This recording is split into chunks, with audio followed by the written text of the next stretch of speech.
Discuss करने जा रहे हैं that is May June 2023 paper one two. ये आपका वही नए वेरिएंट वाला क्वेश्चन है। ठीक है। और क्वेश्चन पेपर है, इसके अंदर जो सारी क्वेश्चन हैं वो आपकी वो लेटेस्ट जो हम लोग चीज़ें करते रहे हैं, एफएक्यूज देखते रहे हैं, उनके हिसाब से आपकी क्वेश्चन यहाँ पे हुई है। तो इस पेपर को इसके और ऑब्वियसली पहले वालों को भी, लेकिन इन पेपर्स को थोड़ा ज़्यादा सीरियसली लेना आपने, क्योंकि इनकी मार्क स्कीम जो सब कुछ अपडेटेड है। ठीक है। तो हमारे पास जरा शुरू करते हैं इस पेपर को। पेपर पैटर्न वही है, क्वेश्चंस वही हैं, बस अब आपके पास पेपर वन में लॉजिक गेट्स की बजाय पेपर टू में आना शुरू हो जाएंगे जी। अच्छा, क्वेश्चन वन जो है, इससे शुरू करते हैं। कहते हैं कि output devices are used to output data from a computer. Circle three devices that are output devices.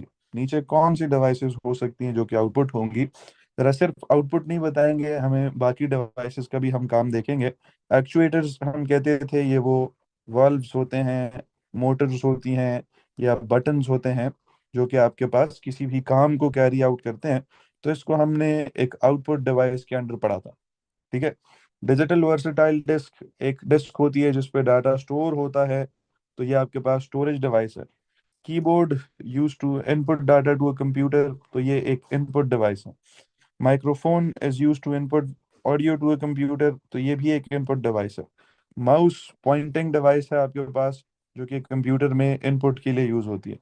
Printer जो है आपके पास, वो पेज प्रिंट करके कुछ आउटपुट देती है आपको, तो वो एक आउटपुट डिवाइस है आपके पास। स्कैनर उसी पेज को स्कैन करके कंप्यूटर में स्टोर करता है, तो ये भी इनपुट डिवाइस है। सेंसर जो है वो सराउंडिंग रीडिंग्स को रीड करते हैं, वो भी इनपुट डिवाइस है। एसएसडी आपके पास सॉलिड स्टेट मीडिया, एक स्टोरेज की टाइप है।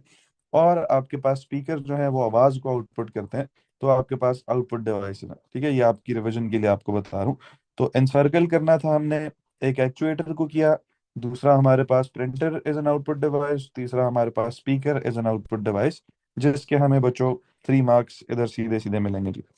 अगेन प्रॉब्लम ओरिएंटेड क्लास है, तो जिस क्वेश्चन में प्रॉब्लम होगा वो आप मुझे बताएंगे, और मैसेज अगेन को होस्ट डिवाइस पर करेंगे। क्वेश्चन वन में आई होप किसी को प्रॉब्लम नहीं था जी।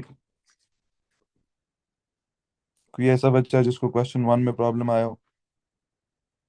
अच्छा, क्वेश्चन टू देखिए बच्चों। एनीवन जिसको क्वेश्चन टू पार्ट ए में प्रॉब्लम हो जी?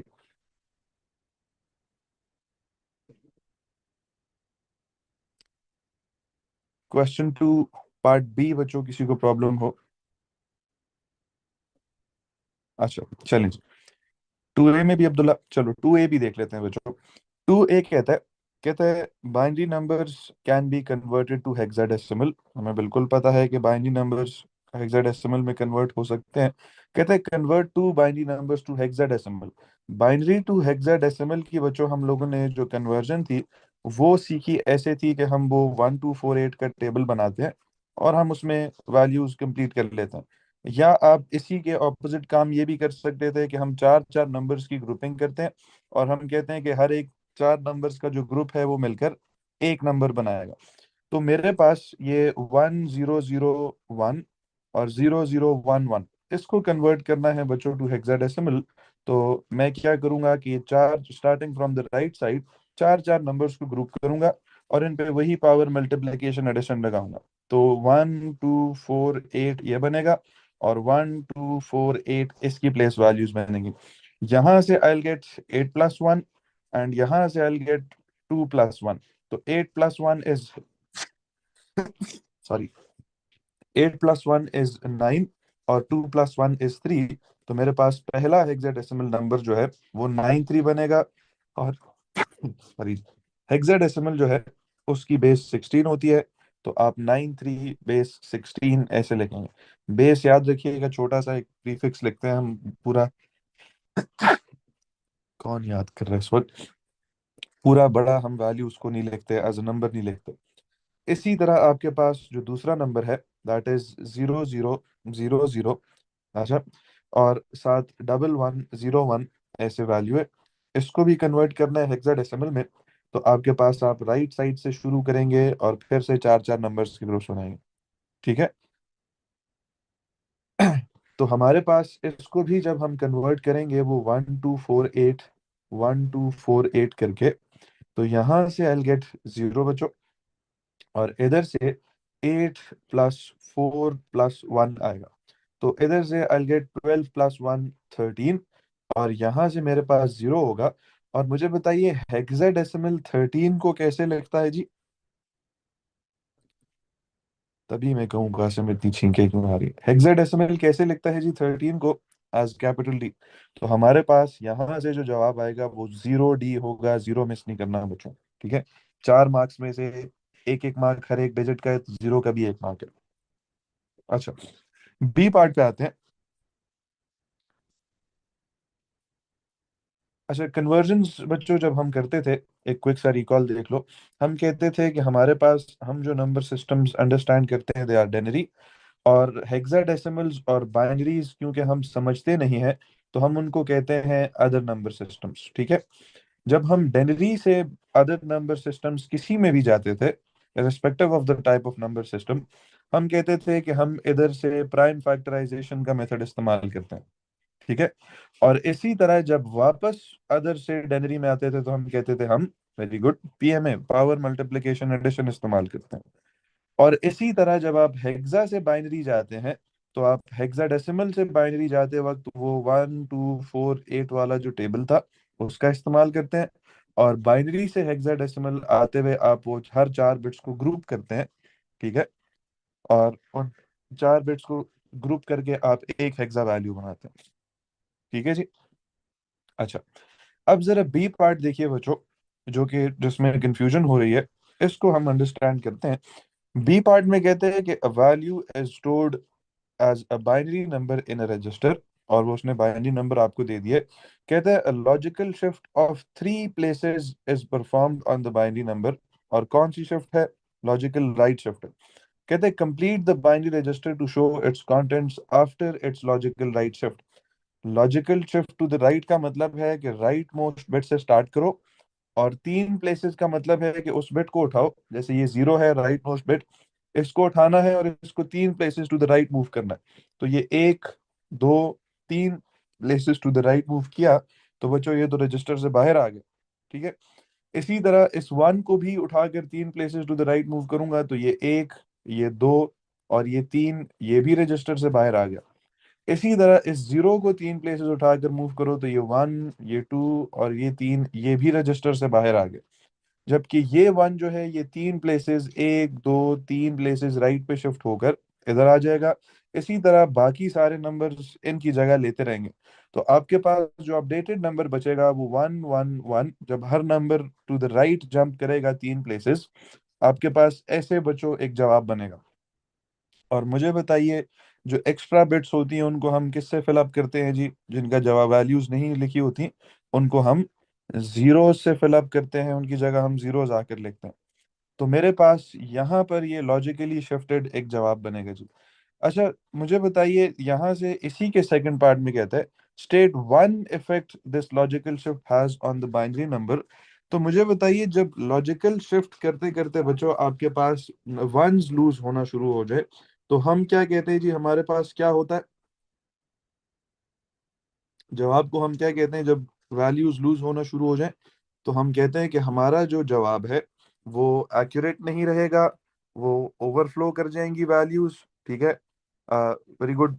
एक्यूरेट का मतलब यही है, लॉस इन प्रिसिजन, तो आप ऐसे भी कह सकते हैं। और हमारे पास एक इफेक्ट बताना है, तो हम यही लिखेंगे कि आपके पास द वैल्यू या द आपके पास रिजल्टिंग रजिस्टर बिकम्स इनएक्यूरेट। ठीक है जी। अच्छा, वैसे मुझे बताइए बच्चों, अगर लॉस ऑफ वंस ना होता, तो हर एक लॉजिकल शिफ्ट के साथ ओरिजिनल वैल्यू क्या होती? हर एक लॉजिकल शिफ्ट के साथ को होस्ट डिवाइस पे मैसेज करना है। हर एक लॉजिकल शिफ्ट के साथ अगर जीरोस लूज ना हो, तो वैल्यू क्या होती है आपके पास? जितनी दफा आप राइट शिफ्ट करेंगे, उतनी दफा आपके पास बच्चों वो वैल्यू डिवाइड बाय 2 होगी। ठीक है, और जितनी दफा हम लेफ्ट शिफ्ट करेंगे, जब तक याद रखिएगा लॉस ऑफ जीरोस नहीं हो रहा, उतनी दफा वो वैल्यू क्या होगी? डबल होगी, मल्टीप्लाई बाय 2 होगी। यानी अगर इधर जीरोस लूज ना हुए होते और हमने 3 लॉजिकल शिफ्ट जो थी वो टू द राइट ली होती, तो हम कहते हैं आपकी जो वैल्यू है वो 3 दफा डिवाइड बाय 2 ही है। यानी डिवाइड बाय टू, फिर डिवाइड बाय टू, फिर divide by two. This means कि आपके पास वो असल में value divide by two into two हुई है, that means divide by eight. ठीक है, तो हम ये भी लिख सकते हैं कि the value is halved thrice, 3 दफा वो आधी हुई है, या it is divided by eight, उसको एट से डिवाइड किया गया है। लेकिन यहाँ पे क्योंकि हमारे पास वो देखो एक वन जो था वो भी रजिस्टर से मूव आउट कर गया, तो इस केस में हम सिंपली लिखेंगे कि आपके पास जो जवाब है, जो value in the binary register है, it becomes inaccurate. Very good, आप लोगों में से ही एक बच्चे ने जवाब दिया कि लॉस इन प्रिसिजन। ठीक है, तो हम लिखेंगे द वैल्यू बिकम्स इनएक्यूरेट। ये जी हमारा इधर आंसर होगा। ठीक हो गया जी, आई होप ये क्लियर है।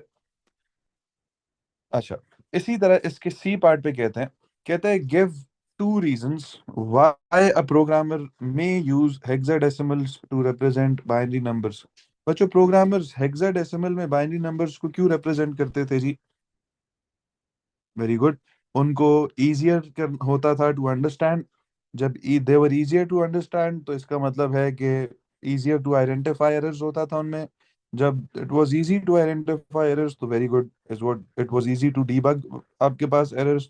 इसी तरह शॉर्टर रिप्रेजेंटेशन है, नहीं मेमोरी सेव नहीं होगी वैसे क्योंकि सेम रिप्रेजेंटेशन है, सेम नंबर ऑफ बिट्स हैं, लेकिन स्क्रीन स्पेस जो है, वेरी गुड इब्राहिम, जो आपके पास स्क्रीन स्पेस है, डिस्प्ले स्पेस है, वो कम यूज होगी।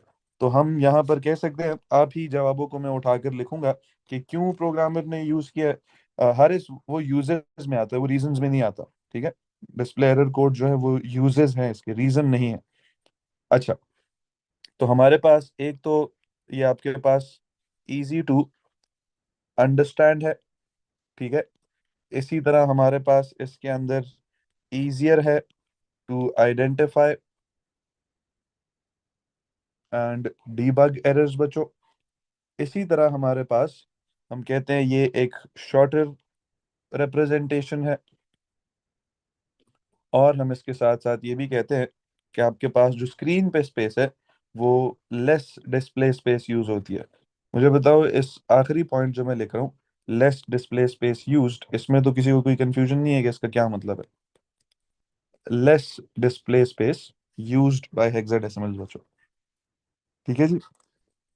जी, और ये ऐसे भी लिख सकते हैं कि take up less display space. अच्छा, डी पार्ट में कहता है denary numbers can also be represented to hexadecimal, convert the denary number to hexadecimal. और नीचे उसने वर्किंग स्पेस दी हुई है, तो डेनरी से हेक्सा जाने के लिए हम 16 से प्राइम फैक्टराइज करेंगे। तो हमारे पास 16 से जब हम प्राइम फैक्टराइज करेंगे तो 301 कहाँ तक आता है? हमें 16 1 टाइम्स 16 लिखना पड़ेगा, और यहाँ से the remainder that will get is 14। तो ये 141 बचेगा। और 16 9 टाइम्स अगर हम करें तो हमारे पास 6 9 टाइम्स इज 54। इधर से आपके पास 5 बचेगा। 9 1 टाइम्स इज 9 प्लस 5 इज 14, 144 बनता है। दिस मीन्स 16 8 टाइम्स करना पड़ेगा। 6 8 टाइम्स क्या होता है बच्चों? 48। 8 1 टाइम्स इज 8 प्लस 4 12। तो यहाँ से हमारे पास 128 बनेगा। 16 8 टाइम्स इज 128।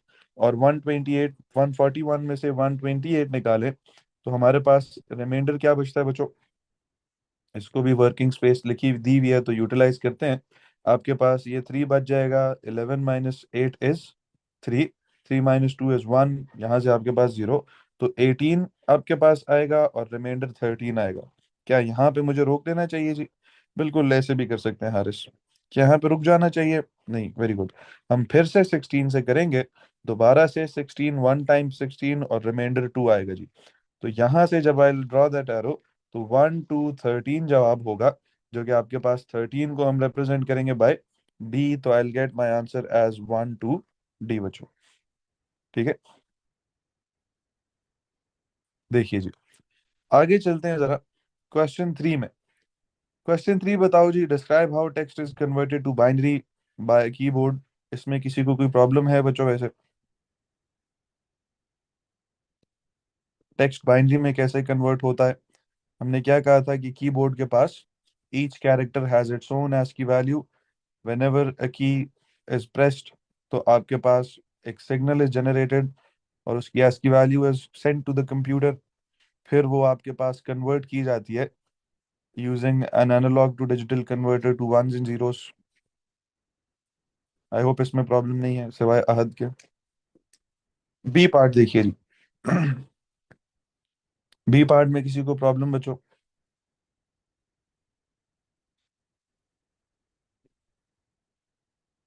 अच्छा, बी पार्ट वैसे सुन लीजिए। कहते हैं text that is input into a computer can be stored in a text file.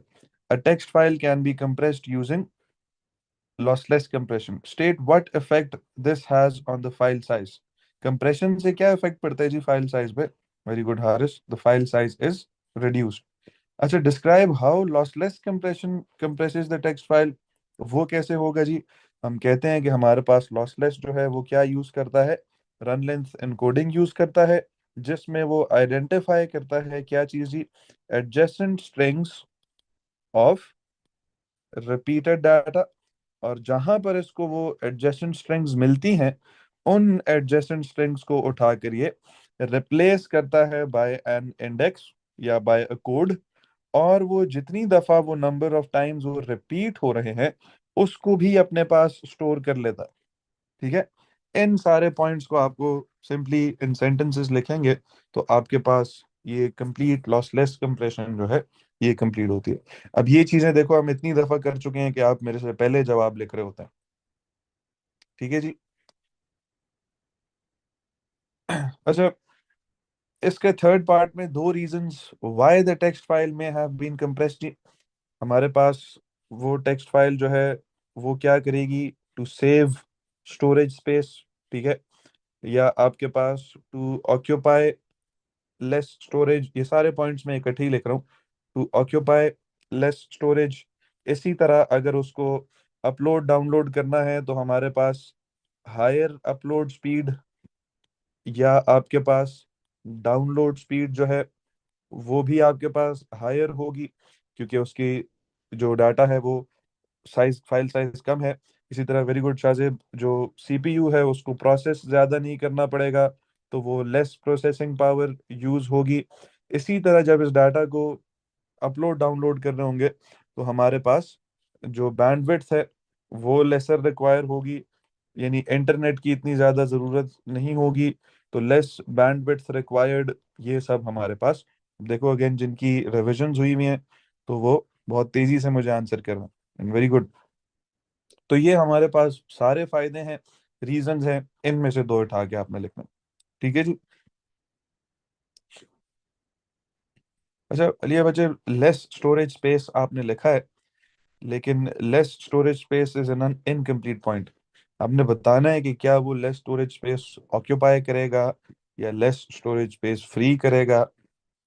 Complete बताना, ठीक। अच्छा, कहते हैं कि a student uses a mobile phone to take photographs for a school project।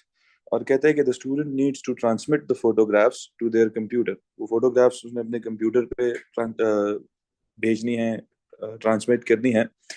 कहते हैं they could use serial data transmission और parallel data transmission. Student serial data transmission भी यूज कर सकता है, स्टूडेंट पैरेलल डाटा ट्रांसमिशन भी use कर सकता है। कहते हैं they could use both to transmit the photographs.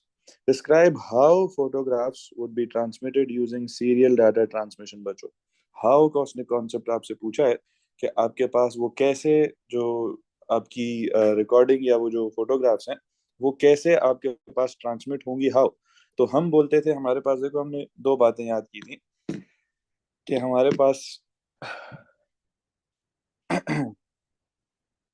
Serial और पैरेलल डाटा ट्रांसमिशन होती है जी। ठीक है। सीरियल डाटा ट्रांसमिशन में हम कहते हैं हमारे पास एक सिंगल वायर यूज होती है और आपके पास आप जो ट्रांसमिशन करते हैं वो 1 बिट एट अ टाइम होती है बच्चों। ठीक है।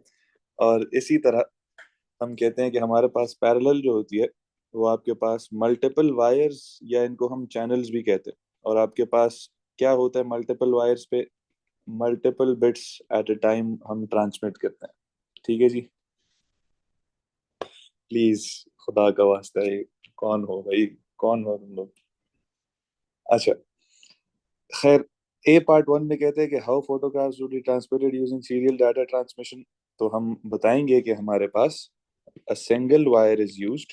एक मार्क आपको यहाँ पर मिलेगा, एक सिंगल वायर इज यूज्ड का बताने का।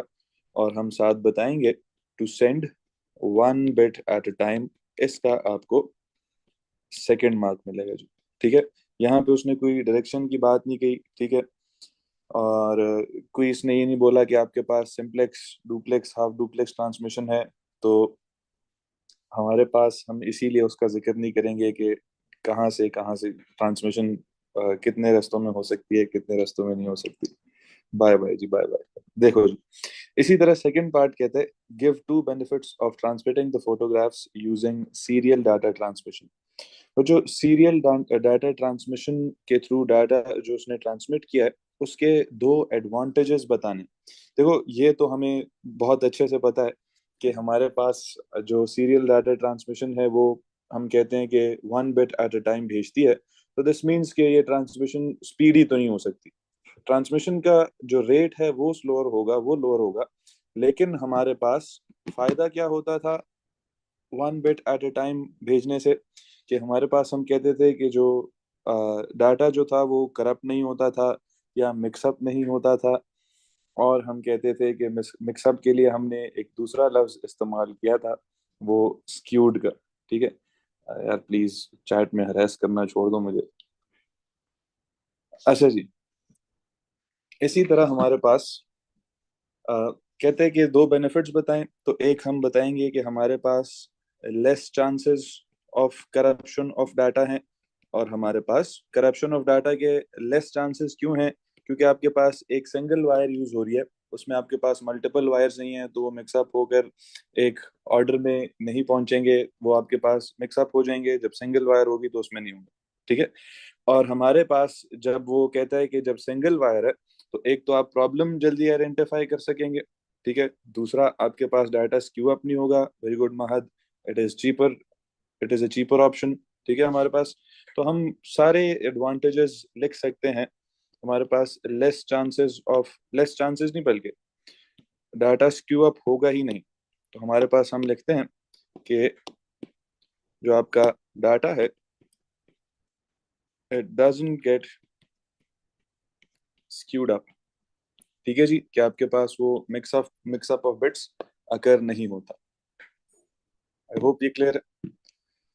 और हाँ, very good, it is feasible for long distance transmission. चलें जी, थर्ड पॉइंट जरा देखें।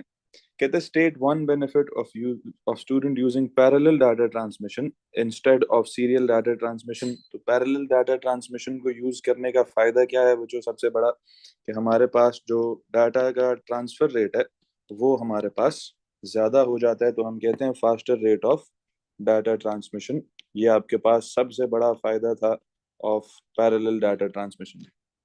ठीक है, अच्छा, इसी तरह फोकस करो इधर, फोकस। बी पार्ट देखें जी। कहते हैं the paragraphs are also transmitted across a network to cloud storage. आपके पास वो फोटोग्राफ्स क्लाउड स्टोरेज के थ्रू भी ट्रांसमिट, क्लाउड स्टोरेज में भी स्टोर हो रही हैं, उसके थ्रू ट्रांसमिट हो रही हैं। कहते हैं a device on the network forwards the data towards it's correct destination. जो ये कौन सी डिवाइस होती थी जो डाटा को करेक्ट डेस्टिनेशन पे एफिशिएंट तरीन पाथ कैलकुलेट करके भेजती थी जी? वेरी गुड, हमारे पास, हम कहते थे जो राउटर होता था वो ओवर द इंटरनेट इस्तेमाल होता था डाटा को टुवर्ड्स इट्स करेक्ट जो डेस्टिनेशन थी ट्रांसमिट करने के लिए। ठीक है जी, इसी तरह हमारे पास बी पार्ट में कहते हैं कि describe what is meant by a cloud server. Cloud storage का क्या मतलब है, क्लाउड स्टोरेज क्या होती है? तो हम कहते थे हमारे पास जो क्लाउड स्टोरेज होती है वो बेसिकली आपको स्टोरेज सर्विसेज प्रोवाइड करती है, स्टोरेज डिवाइसेस यूजर को प्रोवाइड करती हैं, जहां से यूजर चाहे, जब यूजर चाहे, अपने डाटा को एक्सेस कर सकता है विद इंटरनेट कनेक्शन। ठीक है जी, तो 2 मार्क्स के लिए हमने इसको, वेरी गुड, 2 मार्क्स के लिए हमने इसको एक्सप्लेन करना है। तो हम सिंपली बोलेंगे कि हमारे पास क्लाउड स्टोरेज क्या है। क्लाउड स्टोरेज सिंपली हम बताएंगे is a collection of servers, बिल्कुल कह सकते हैं, is a collection of servers that provide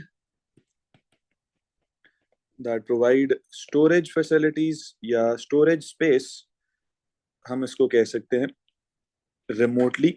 ठीक है, क्योंकि हम कहीं से भी इसीलिए उसको एक्सेस कर पाते हैं क्योंकि हमारे पास वो रिमोटली एक्सेस कर रहे होते हैं, हम रिमोटली उसको एक्सेस करने की कोशिश कर रहे होते हैं। प्लीज मुझे पढ़ाने दो। इसी तरह हम कहते हैं कि हमारे पास जो ये रिमोटली एक्सेस हो रही होती हैं डिवाइस, जो डाटा होता है वो सिर्फ और सिर्फ थ्रू इंटरनेट हो सकता है। ठीक है, तो हम कहते हैं कि हमारे पास this data can be accessed from anywhere and any time with an internet connection या through an internet connection। तो ये हमारे पास क्लाउड स्टोरेज की डिस्क्रिप्शन है। ठीक है, very good, is accessed through the internet, बिल्कुल ठीक है। अच्छा, कहते हैं give one disadvantage of storing the photographs in cloud storage instead of storing them locally. Cloud storage को बचो, डाटा स्टोर करने के हमने काफी डिसएडवांटेजेस पढ़े थे। इस केस में जहां पे उसने पैसों का जिक्र कहीं नहीं किया, हमारे पास हमें कहीं इस तरह का वो नहीं बताया कि आपके पास फाइनेंशियल कोई प्रॉब्लम्स हैं, तो हम उस पॉइंट पे, उस डिसएडवांटेज पे नहीं जाएंगे। ऑल्दो वी नो कि क्लाउड स्टोरेज को खरीदना कैन बी कॉस्टली, लेकिन उस इमेज को उसने लोकली स्टोर क्यों नहीं किया और क्लाउड स्टोरेज पे क्यों स्टोर किया है, इसका उसने डिसएडवांटेज पूछा। तो देखो, हमने कहा था सबसे पहली बात कि क्योंकि यस, कि हमारे पास क्लाउड स्टोरेज जो है वो इंटरनेट से कनेक्टेड है, तो इसका मतलब है anything connected to the internet, हमने बोला था, इज नॉट सेफ। ठीक है, is prone to cyber attacks. तो आपके पास लेस सिक्योर होगी, सिंपली एक डिसएडवांटेज ही हो सकता है। और इसी तरह हम कहते थे कि हमारे पास अगर the cloud server goes down तो आपके पास सारा का सारा डाटा कुड बी लॉस्ट, तो एक सिक्योरिटी रिस्क भी है। तो सिंपली आप ये बता सकते हैं कि data is less secure, data is less secure as anything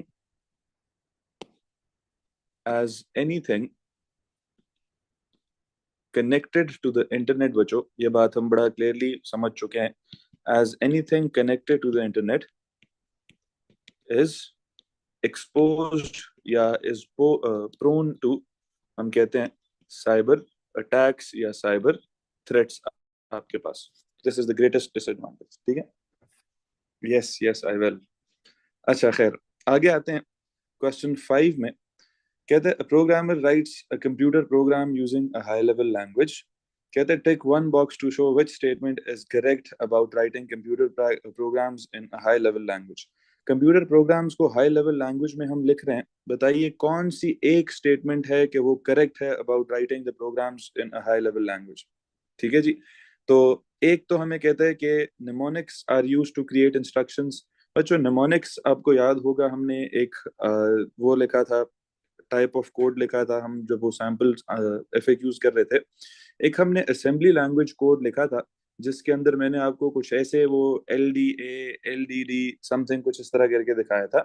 तो ये आपके पास वो निमोनिक्स होते थे बेसिकली। ठीक है, जिनको हम इंस्ट्रक्शंस भी कहते हैं। तो हाई लेवल लैंग्वेज तो ये यूज करता ही नहीं है, तो असेंबली लैंग्वेज यूज करता है। इसी तरह the computer program is harder to debug than low level programming. जरूरी नहीं है कि आपके पास जो हाई लेवल प्रोग्राम है it is harder to debug. ठीक है, इसी तरह कहते थे computer program is machine independent. हाँ, ये हमने बहुत बड़ा फायदा पड़ा था ऑफ हाई लेवल लैंग्वेजेस, कि हमारे पास जो डाटा होता है, जो हम सॉरी प्रोग्राम्स लिखते हैं इन हाई लेवल लैंग्वेज, वो आप किसी भी लैंग्वेज में लिख सकते हैं। आपकी मर्जी होती है, आप किसी भी लैंग्वेज में लिखकर किसी भी मशीन पे एग्जीक्यूट कर सकते हैं विद एन आईडीई। लेकिन वहां पर जो कंप्यूटर होता है उसको एट द एंड खुद कन्वर्ट करना पड़ता है इन वंस एंड जीरोस के अंदर। ठीक है, तो आपके पास कंप्यूटर प्रोग्राम्स, जो हाई लेवल प्रोग्राम्स हम लिख रहे होते हैं, वो मशीन इंडिपेंडेंट होता है, यानी आपके पास वो किसी भी कंप्यूटर पे रन हो सकता है। ठीक है जी, इसी तरह डी पार्ट भी पढ़ लेते हैं कि हमारे पास the hardware of the computer can be directly manipulated. नहीं जी, ये आपके पास सिर्फ और सिर्फ लो लेवल लैंग्वेजेस से होता है, क्योंकि डायरेक्ट कम्युनिकेशन में लो लेवल लैंग्वेज ही होती है हमारे पास। तो जो सबसे अप्रोप्रिएट आंसर है वो आपके पास ये सी पार्ट का है कि the computer program is machine independent, कि उसको मशीन पे डिपेंड नहीं करना पड़ता, प्रोग्रामर अपनी मर्जी की लैंग्वेज से हंड्रेड्स ऑफ लैंग्वेजेस में से कोई एक चूज करके उसमें हाई लेवल प्रोग्राम लिखता है। ठीक है जी।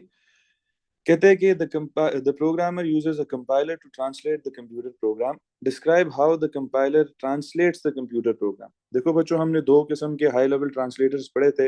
एक हमारे पास वाज कंपाइलर, और एक we use to have an interpreter. Compiler और इंटरप्रेटर की डिस्क्रिप्शन में क्लियर फर्क क्या थे कि हमारे पास जो कंपाइलर होता था वो ट्रांसमिट कोड को ट्रांसलेट करता था ऑल एट वंस या इन वन गो। इसी तरह इंटरप्रेटर हम कहते थे कि वो कोड को ट्रांसलेट करता था लाइन बाय लाइन। ठीक है जी।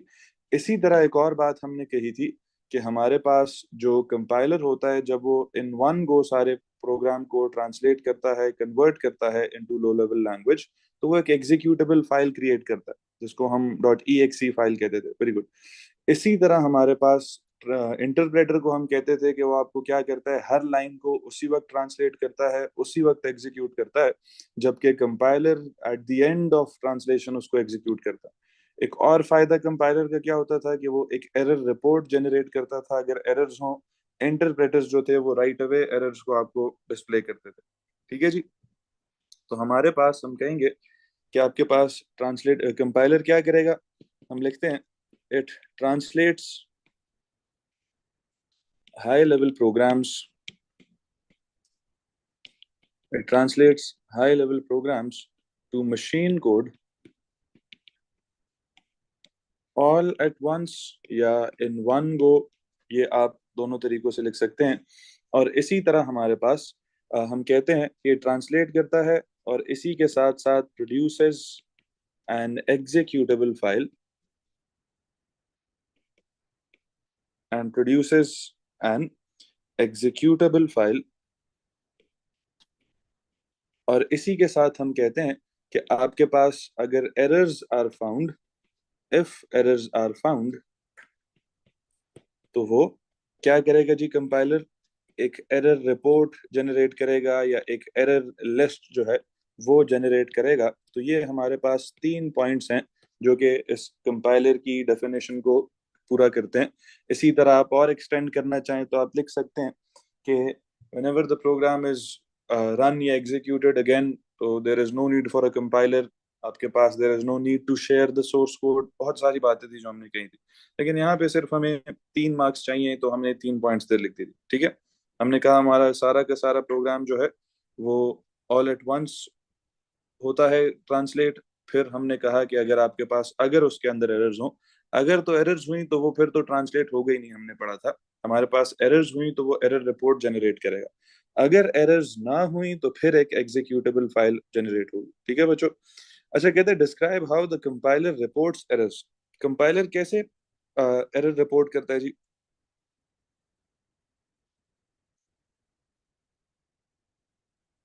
कैसे करता है? आपको एक वेरी गुड एक लिस्ट की फॉर्म में वो एरर्स देता है। ठीक है। तो हम कहेंगे कि ड्यूरिंग कंपाइलेशन, वही ऊपर वाली बात को हम थोड़ा सा और एक्सप्लेनेशन देंगे। During compilation if syntax errors, क्योंकि सिंटैक्स एरर्स ही ढूंढ सकते हैं सिर्फ कंपाइलर्स, इफ सिंटैक्स एरर्स अकर, हम कहेंगे the compiler generates a list of these errors। The compiler generates a list of these errors। और इसी के साथ हम बताएंगे कि which should be corrected या which are required to be debugged या which should be debugged before the program can be executed। क्योंकि हमने अभी ऊपर डिस्कस किया कि हमारे पास एग्जीक्यूशन तभी होगी जब सारे के सारे एरर्स जो हैं उनको रिमूव किया जाएगा। ठीक है। नहीं बच्चे, लॉजिक गेट्स जो है वो आपके पास P2 में आएंगे, P1 का हिस्सा नहीं है।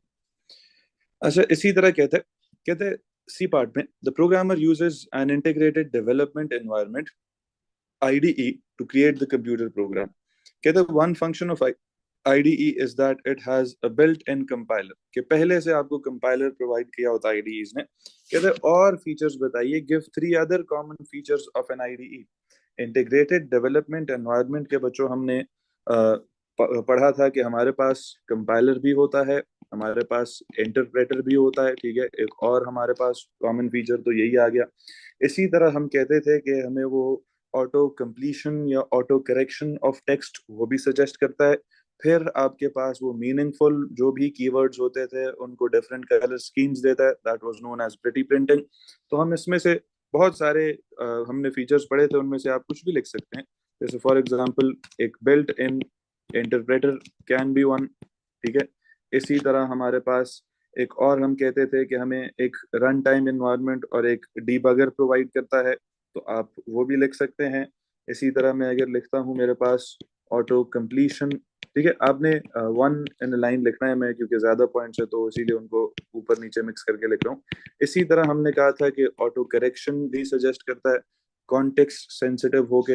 हाँ वेरी गुड उमर, हम ये भी कह सकते हैं कि हमारे पास एक हाई लेवल कोड को आपको ये अलाउ करता है कि आप उसको एडिट करें, तो कोड एडिटर्स भी बिल्कुल होते हैं। शाहजेब, लैंग्वेज ट्रांसलेटर एक कंपाइलर की बात होगी, दूसरा इंटरप्रेटर की हम बात करें, ठीक है, स्पेसिफिक होके बताएं। इसी तरह हमारे पास वो प्रेटी प्रिंटिंग भी हमें अलाउ करता था कि हम अपने जो प्रोग्राम है उसको डिफरेंट कलर स्कीम्स देकर वेरिएबल्स की कलर्स को, आउटपुट्स के कलर्स को, उन सब को डिफरेंट रखें ताकि आप उनमें फर्क बता सकें, ठीक है। इसी तरह आपके पास एक डीबगर भी प्रोवाइड करता था, हम इसको कहते हैं हमारे पास सॉरी एक डीबगिंग विंडो या डीबगर। इसी तरह इसके साथ हमारे पास एक रन टाइम एनवायरनमेंट वो प्रोवाइड करता था। तो बहुत सारे फीचर्स हमने पढ़े थे, उनमें से सिर्फ 3 आपने बच्चों यहाँ पर लिस्ट करना, ठीक है। बिल्कुल एरर डायग्नोस्टिक्स, डीबगिंग, सेम बात है, एरर रिपोर्ट्स।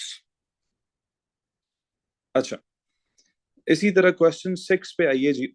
अच्छा, क्वेश्चन 6 में मुझे बताइए बच्चों, किसी को प्रॉब्लम है? वैसे question 6 part A is about cookies. Anyone? अच्छा जी, चलो देखिए जी, बहुत बड़ा प्रॉब्लम है। तो देखो, कहते हैं complete the statement about cookies. Cookies हम कहते थे छोटी फाइल्स होती हैं जिनके अंदर हमसे रिलेटेड इंफॉर्मेशन स्टोर्ड होती है ताकि next time we visit the website तो वेबसाइट हमें याद रखे, ठीक है जी। जब आप कहें जी, जब आप कहें। अच्छा, कहते हैं cookies are small dash files that are sent between a dash and a dash. एक तो हमारे पास स्मॉल किस किस्म की फाइल्स होती हैं, वो हमारे बारे में इंफॉर्मेशन स्टोर कर रही होती हैं, तो हम कहते हैं they are small text files. तो सबसे पहले तो आपके पास टेक्स्ट फाइल्स होंगी जो कि शेयर किस किस के बीच में होती हैं, जब हम किसी वेबसाइट को विजिट करते हैं ऑब्वियसली, तो उस वेबसाइट के साथ शेयर होंगी, लेकिन स्टोर किसने की होती हैं? हमारे वेब ब्राउजर ने स्टोर की होती हैं।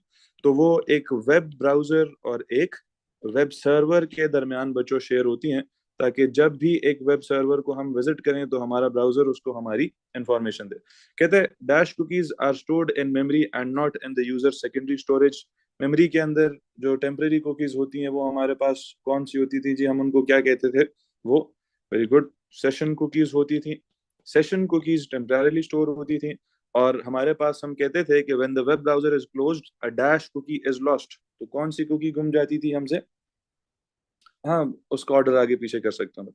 नहीं, हमारे पास हद क्या हो गया, सेशन कुकीज जो थी वो डिलीट हो जाती थी या दे वर लॉस्ट, ठीक है। इसी तरह कहते हैं whereas a dash cookie is not lost.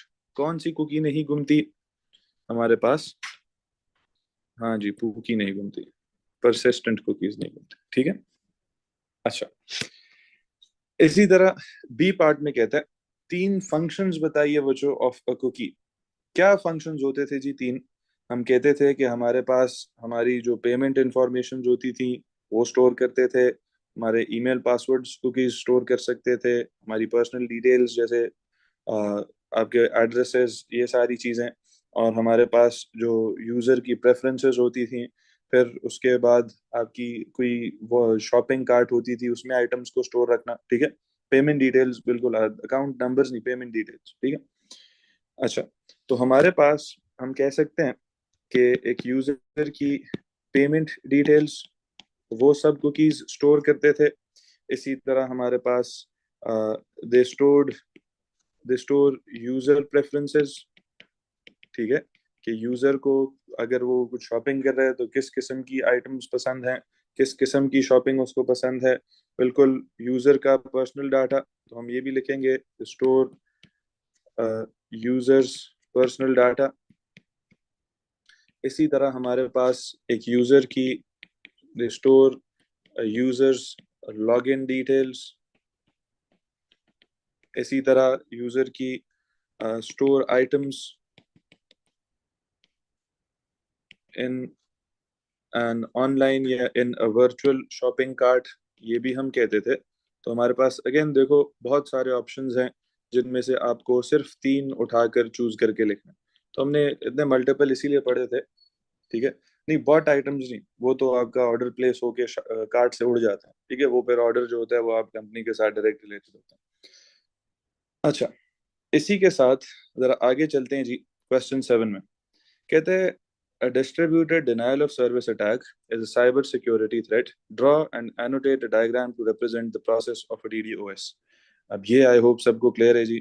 DDoS हमने अभी अभी कुछ दिनों पहले पिछले हफ्ते में एक डायग्राम मैंने आपको बनाना सिखाई थी कि डिस्ट्रीब्यूटेड डिनायल ऑफ सर्विस कैसे कैरी आउट किया जाता है। एनीवन जिसको इसमें प्रॉब्लम हो जी?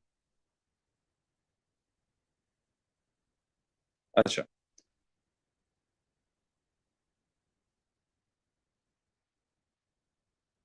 हाँ, एनोटेट का मतलब ये होता है कि लेबलिंग करनी है आपने, Ibrahim.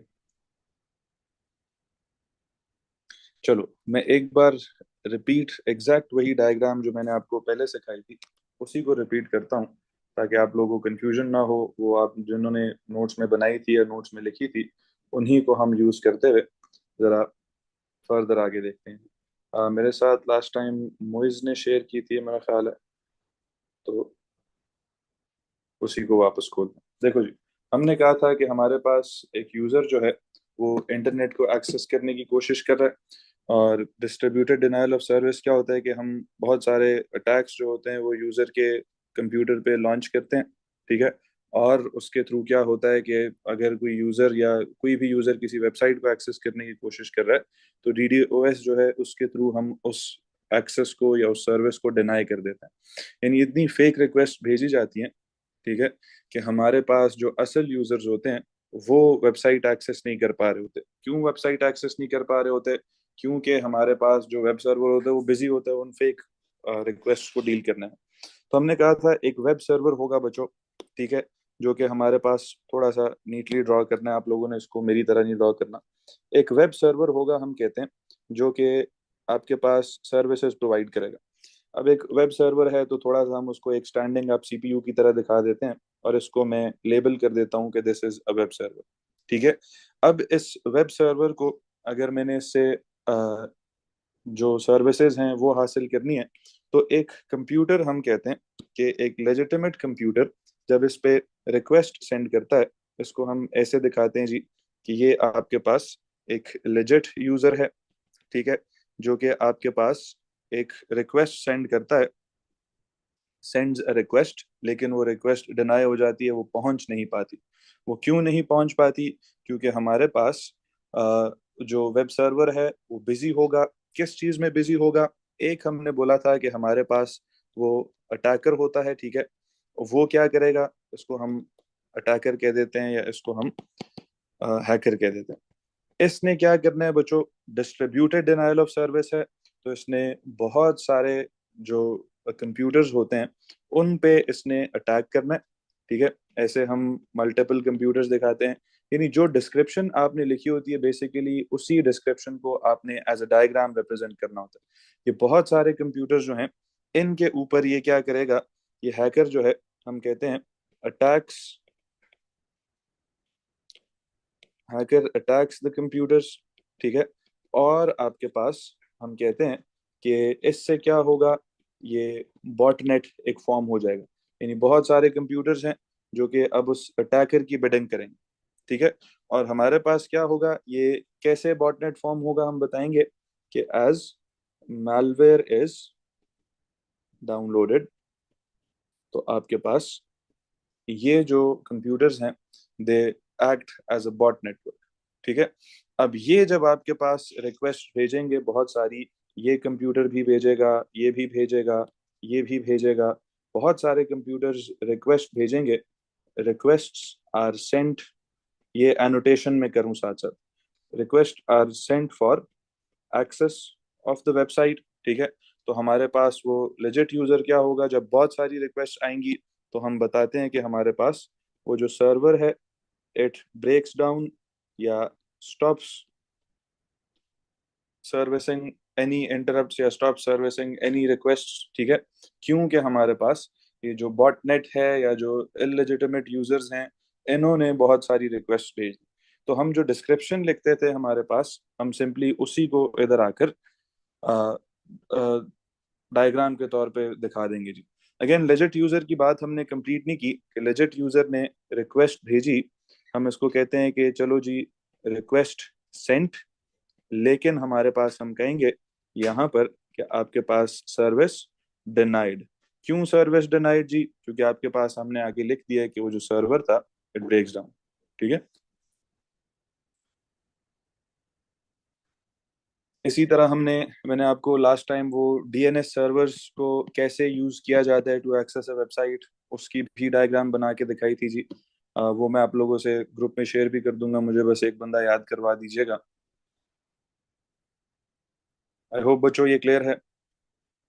Distributed denial of service की हमने बहुत थॉरली जो इसकी डिस्क्रिप्शन थी वो पढ़ी थी, उसी को बेसिकली मैंने यहाँ पे इम्प्लीमेंट करने की कोशिश की।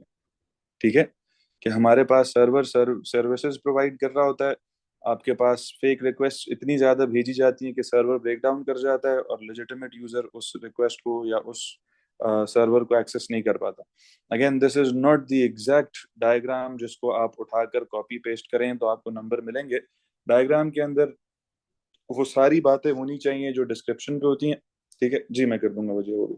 डायग्राम के अंदर वो सारी बातें होनी चाहिए जो डिस्क्रिप्शन के अंदर होती हैं, बाकी आप फिर जिस तरह इसको बनाना चाहें, जिस अंदाज में बनाना चाहें, जिस ओरिएंटेशन में, एक कंप्यूटर इधर कर दिया, दो इधर कर दिया, वो आपकी मर्जी। ठीक है जी, बस जो डिस्क्रिप्शन में बातें लिखी होती हैं वो लाजमी इसमें इंक्लूडेड होनी चाहिए। आई होप ये क्लियर है। ये पूरा पेपर कासिम मैं अपलोड कर दूंगा, आप उस पर देख लीजिएगा जी। अच्छा, कहते state two aims of carrying out DDoS attacks. क्यों distributed denial of service attacks बच्चों लॉन्च किए जाते थे जी हमारे पास? बताइए जी। डिस्ट्रीब्यूटेड डिनायल ऑफ सर्विस क्यों अटैक लॉन्च किए जाते थे? ठीक है, एक यूजर को, नहीं, फ्रॉम एक्सेसिंग द कंप्यूटर नहीं, from accessing a server to bring down a server, ये कह सकते हो आप। उससे क्या होगा कि जो कंपनी है वो अफेक्ट होगी। ठीक है, टू क्रैश अ सर्वर, बिल्कुल। डिमांडिंग ऑफ वैल्यू, अच्छा डिमांडिंग ऑफ वैल्यू के लिए उमर बड़ा एक अच्छा पॉइंट आपने रेज किया है। डिमांडिंग ऑफ वैल्यू को हम कह सकते हैं demanding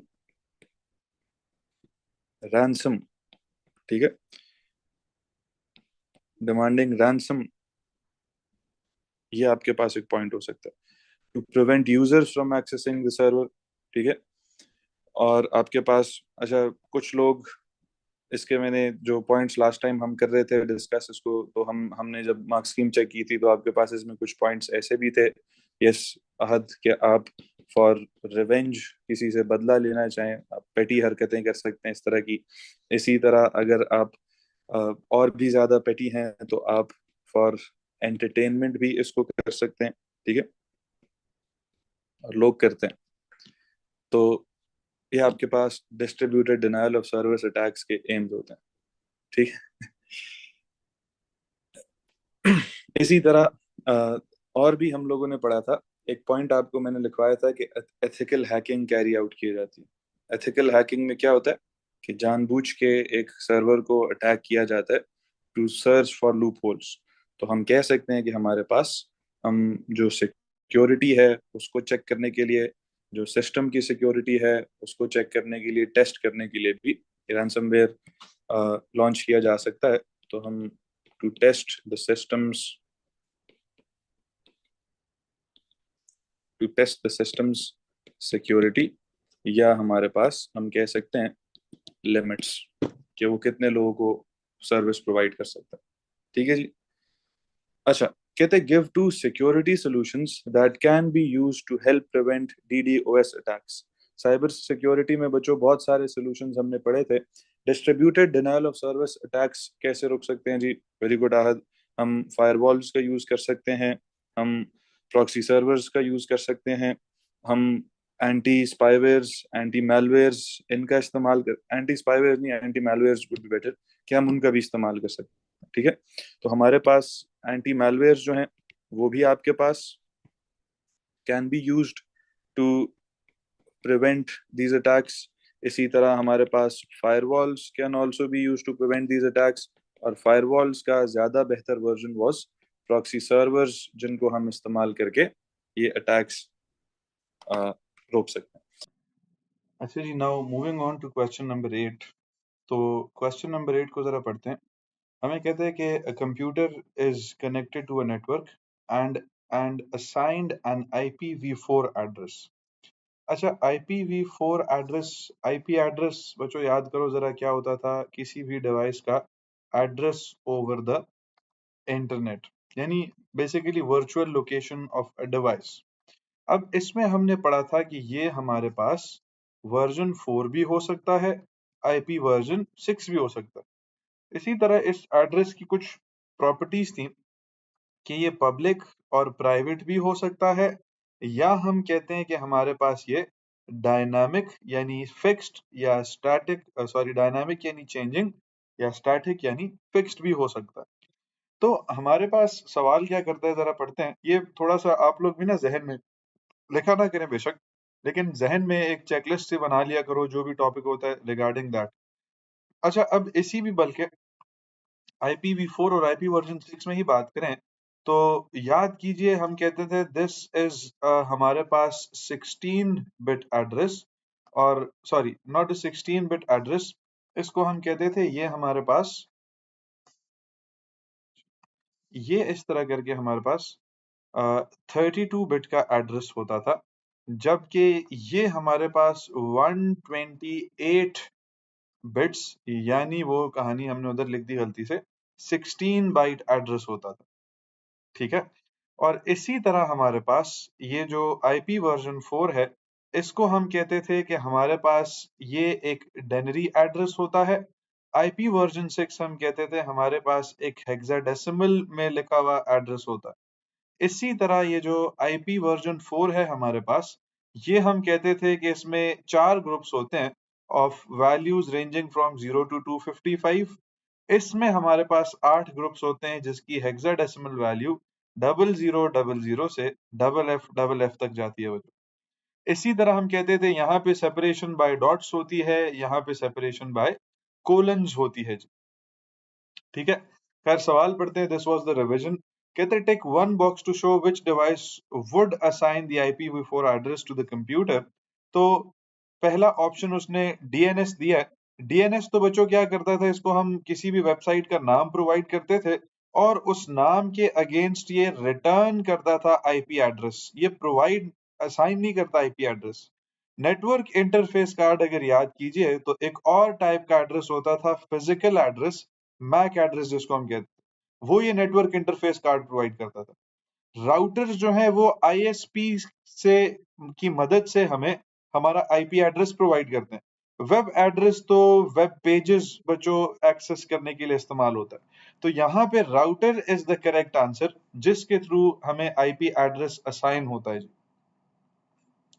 Moving on to part B of this question, कहते हैं describe the characteristics of an IPv4 address। तो basically ये सारी हमने characteristics ही लिखी हैं।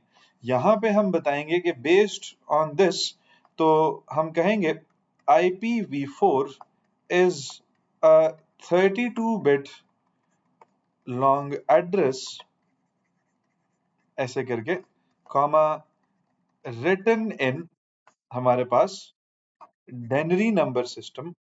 ठीक है जी, written in डेनरी नंबर सिस्टम, और हमारे पास इसके साथ साथ हम कहते हैं कि it has 4 groups separated by, this is another इसकी प्रॉपर्टी कैरेक्टरिस्टिक, कि those four groups are separated by dots हमारे पास या full stops ब्रैकेट में बना के दिखाएंगे भी। इसी तरह हम कहते हैं कि हमारे पास हर ग्रुप जो है of this IPv4 address, each group ranges from वो जो डेनरी वैल्यू थी, each group ranges from 0 to 255 बच्चों। These are the properties of IPv4 address. पहली प्रॉपर्टी 32 बिट लॉन्ग, दूसरी प्रॉपर्टी डेनरी एड्रेस है, तीसरी प्रॉपर्टी 4 ग्रुप्स हैं, चौथी प्रॉपर्टी डॉट से सेपरेट है, पांचवी प्रॉपर्टी 0 से 255 तक और 4 मार्क्स हैं इसके। तो आप इसमें से 4 प्रॉपर्टीज बताएं, पांचों बताएं, it is up to you. ठीक है जी। Moving on to question number 9। Question number 9 में कहता है कि one component of an expert system. अच्छा, एक्सपर्ट सिस्टम की बात आ गई तो हमें पता है कि एक्सपर्ट सिस्टम हमारे पास एआई की टाइप था, जिसके अंदर हम कहते थे हमारे पास एक, याद करो, इन्फ्रेंस इंजन होता है जो कि सारी डिसीजन मेकिंग, सारे के सारे कॉम्प्लेक्स टास्क करता था। फिर इसी तरह हम कहते थे हमारे पास रूल्स बेस होता है। फिर हमारे पास हम कहते थे एक नॉलेज बेस होता है, जिसने क्या करना होता है, आपके पास सारी इंफॉर्मेशन प्रोवाइड करनी होती है बच्चों। तो ये 3 कंपोनेंट्स। अच्छा, इसके साथ साथ हम कहते थे हमारे पास एक यूजर इंटरफेस भी होता है जी, जिसके थ्रू वो यूजर जो है इंटरैक्ट करता है।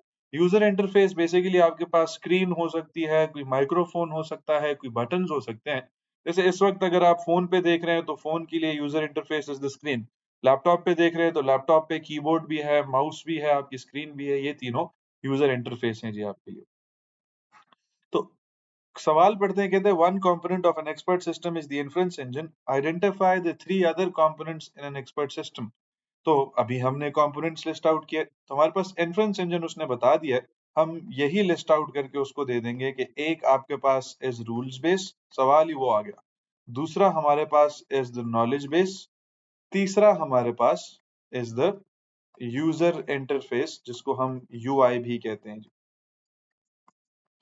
तो these are the 3 other components of an expert AI system. अब बी पार्ट सवाल का कहता है, describe the role of the inference engine in an expert system. Inference engine basically क्या करता था, सारी डिसीजन मेकिंग करता था, रूल्स बेस से रूल्स को चेक करता था, नॉलेज बेस से नॉलेज को चेक करता था, दोनों को आपस में कंबाइन करके आपको वापस डिसीजन मेकिंग या रिजल्ट्स प्रोवाइड करता था। तो हम यही लिखेंगे कि ये क्या करता है, the inference engine applies the rules. The inference engine applies the rules present in the rules base to the information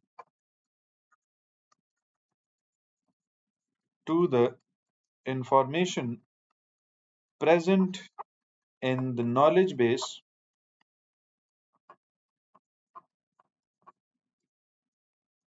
and produces results, या हम कहते हैं हमारे पास outputs या makes decisions. This was the task of the inference engine in the expert AI system बच्चों। ठीक है जी। Now moving on to the next part, question number 10 पे हम आगे जी। क्वेश्चन नंबर 10 हमें कहता है कि हमारे पास a user has both a system software and application software। अच्छा, ये अगर याद करो, सिस्टम सॉफ्टवेयर और application software both were types of software हमारे पास।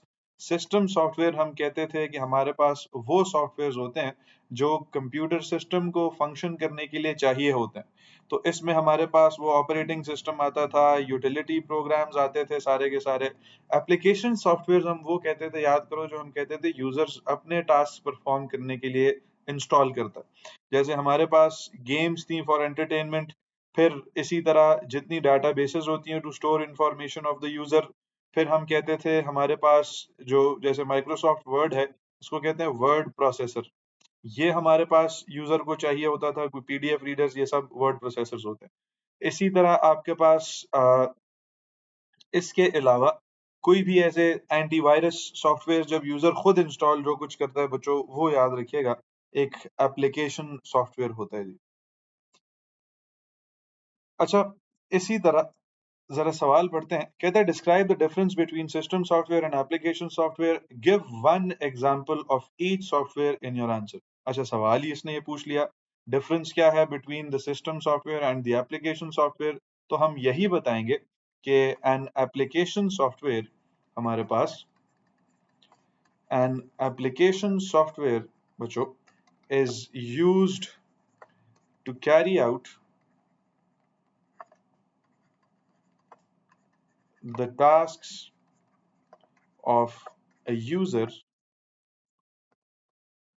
या आप इसको दूसरे अल्फाज में भी लिख सकते हैं कि an application software is installed by the user to carry out their own tasks, और इसी तरह हम लिखेंगे इसके साथ whereas a system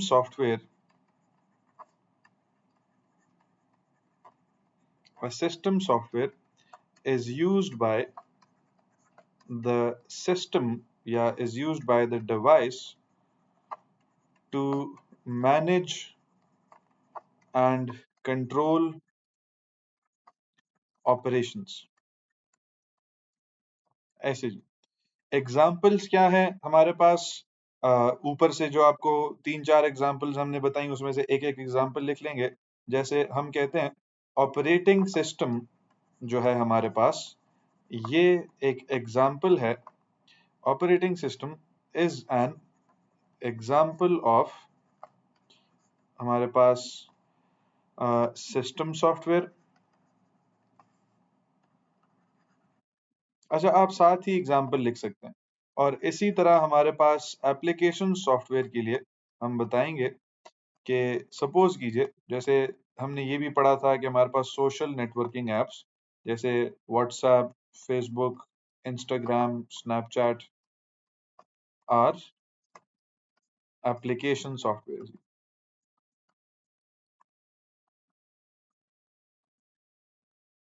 this is the answer बच्चों। Moving on to the B part, कहते हैं कि state which component in the computer would store both types of software when the power is turned off. तो देखो हमने दो types के storage के बारे में पढ़ा था। हमारे पास प्राइमरी स्टोरेज होती है और हमारे पास सेकेंडरी स्टोरेज होती है। प्राइमरी स्टोरेज में वी हैड हमारे पास रैम एंड उसके साथ साथ रोम। सेकेंडरी स्टोरेज में we have hard disk drives and SSDs. Offline media की इसी के साथ बात करें तो हमारे पास यूएसबी फ्लैश ड्राइव्स जिसको हम मेमोरी स्टिक कहते थे। इसी तरह ऑप्टिकल मीडिया की बात करें तो वी हैड हमारे पास सीडीज, डीवीडीज एंड उसके साथ साथ ब्लू रेज। तो हमारे पास कंप्यूटर के अंदर परमानेंटली इंफॉर्मेशन को स्टोर करने के लिए we use secondary software, secondary storage जी।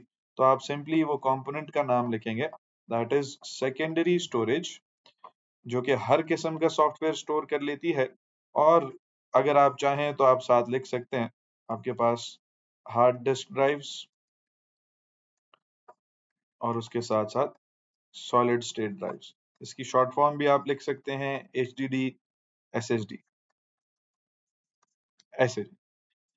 तो दिस मार्क्स बच्चों the end of the paper and ये सिर्फ इतना ही था। Thank you.